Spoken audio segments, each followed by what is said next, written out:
Salut à tous les amis, j'espère que vous allez bien. On se retrouve aujourd'hui pour une nouvelle vidéo. On va donc parler de l'actualité du Barça et pas mal de choses, hein. Il y a beaucoup de choses à dire aujourd'hui, donc on y va sans trop perdre de temps. On commence évidemment par la blessure de Robert Lewandowski, la mauvaise nouvelle suite au match de Porto. Il était sorti avant la fin de la première mi-temps. Tout le monde s'attendait au fait que ce soit une blessure très légère, même le Barça d'ailleurs, hein.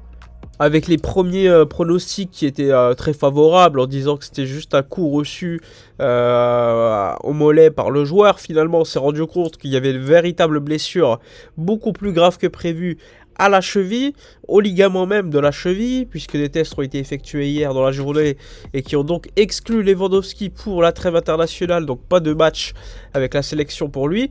Et encore plus grave, il ne sera pas disponible vraisemblablement pour le Classico, puisqu'il va louper 3 à 4 semaines. Donc ça reflète quand même beaucoup de durée d'absence pour Lewandowski, même si en réalité il va louper probablement 3 à 4 matchs, ce qui est quand même très élevé pour un club qui aujourd'hui n'a pas de numéro 9 remplaçant à Lewandowski.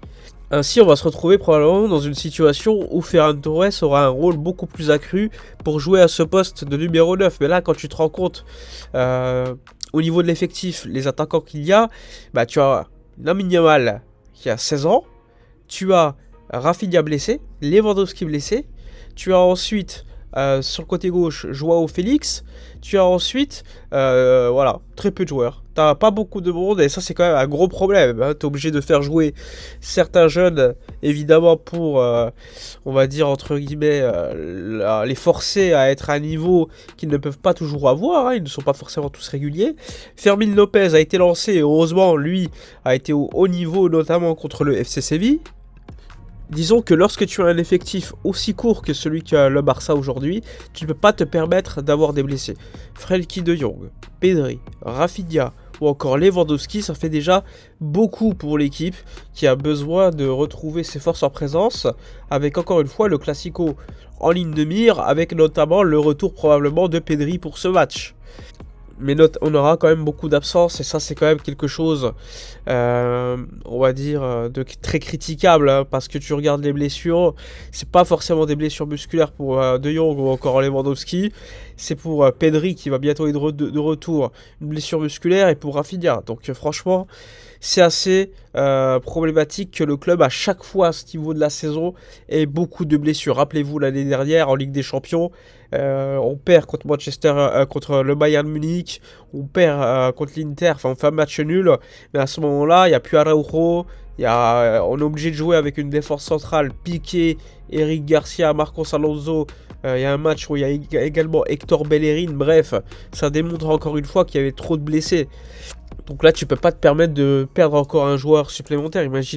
Imaginez sans Baldé par exemple, qui fait même pas une grande saison, mais imaginez sans lui. Imaginez également sans Joao Félix. Ça deviendrait quand même très problématique. Là, il faut vraiment plus de blessures en attendant les retours. En bref, le match ce week-end contre Granada, il va être important pour que le Barça continue à engranger des points sans certains joueurs, on va dire, clés. Voilà pour Lewandowski. Maintenant, on va évoquer une rumeur mercato qui commence à grandir et encore grandir.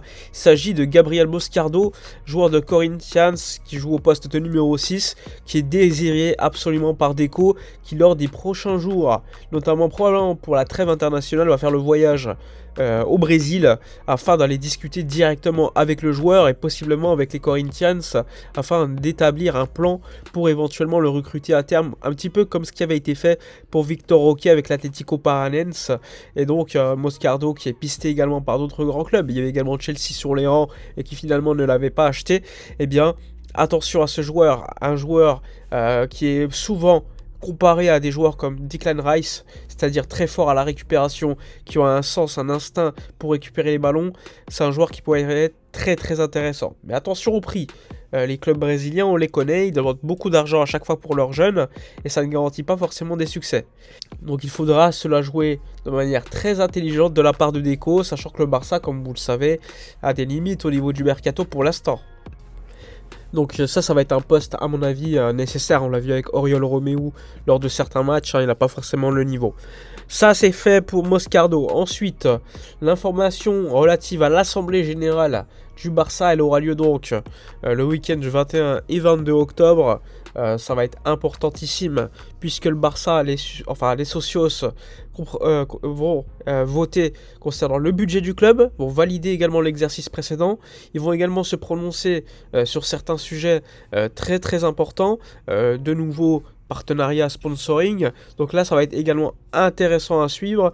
Il faut savoir que cette assemblée générale sera en distanciel, puisque comme vous le savez, au niveau économique, c'est toujours moins cher de faire des AG qui sont en distanciel plutôt qu'en présentiel, où là tu dois organiser beaucoup plus de choses.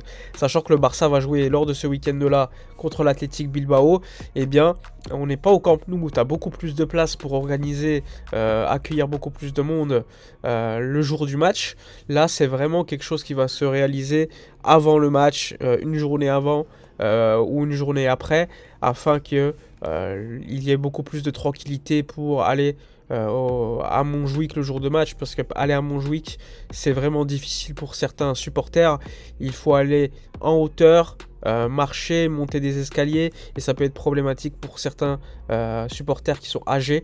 Donc c'était assez compréhensible que le Barça ait décidé, entre guillemets, de ne pas faire l'assemblée générale au même jour que le jour de ce match. Donc il y aura quand même des décisions très importantes qui seront prises, avec notamment, comme je vous l'ai dit, la validation du budget, la ratification du partenariat Ambilight TV, comme vous l'avez probablement vu sur la manche du FC Barcelone. Bon, probablement, ça ne posera pas de problème pour les socios qui vont valider toutes les décisions de la direction. Et donc, on ne devrait pas s'attendre à grande surprise sur ce point-là. Et pour finir, on va évoquer un cas qui intéresse, c'est le cas Lionel Messi. Alors Messi, c'est bizarre d'en parler, mais il faut le faire.